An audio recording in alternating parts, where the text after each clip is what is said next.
আসসালামু আলাইকুম। আশা করি সবাই ভালো আছেন। আজ আমরা রান্না করব ধুন্দুল দিয়ে চিংড়ি মাছ। অনেক মজার একটা তরকারি আজকে আমি রান্না করব।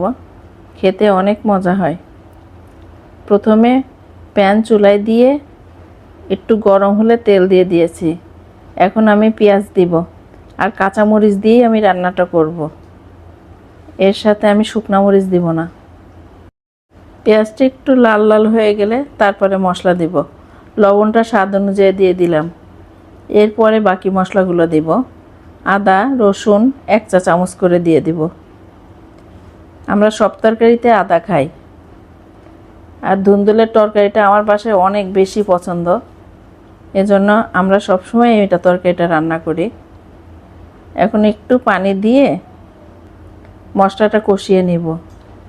এরপরে হলুদের গুঁড়া 1/2 চা চামচ আর ধনিয়ার গুঁড়া 1/2 চা চামচ দিয়ে দিব, কারণ মশলাটা অনেক বেশি দেওয়া যাবে না।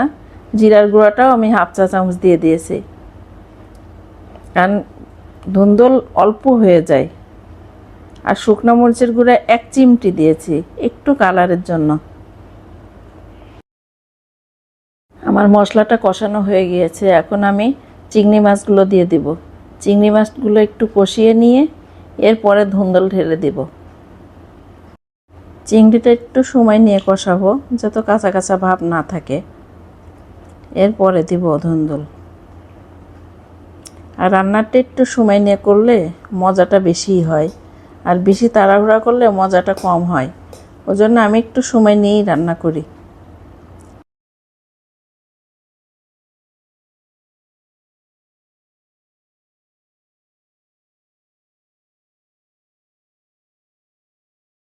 আমার চিংড়ি মাছটা কষানো শেষ হয়ে গিয়েছে। এখন আমি ধুন্দুলগুলো দিয়ে দিব।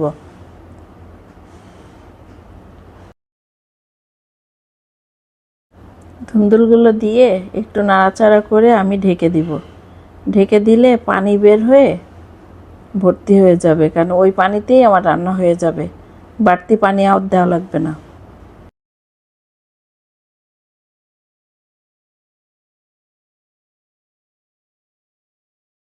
দেখেন নাড়াচাড়া করতে করতে অনেকখানি কমে গেছে, আরও কমে যাবে।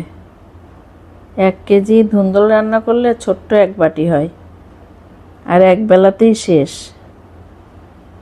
আপনারা কারা কারা পছন্দ করেন ধুন্দুলের তরকারি আমাকে কমেন্ট করে অবশ্যই জানাবেন। আমাদের বাসায় তো অনেক পছন্দ, সবাই খায়। আমার ধুন্দুল রান্নাটা অনেকখানি হয়ে গিয়েছে, আর একটু সিদ্ধ হওয়ার জন্য রাখতে হবে। সিদ্ধ হলে তারপরে আমি নামিয়ে দেখাবো। সিদ্ধটা একটু বাকি আছে। আমাদের বাসায় ধুন্দুলের তরকারি হলে ভাতের পরিমাণটা একটু বেশি লাগে। আপনাদের কার কার বেশি লাগে অবশ্যই জানাবেন কমেন্ট করে।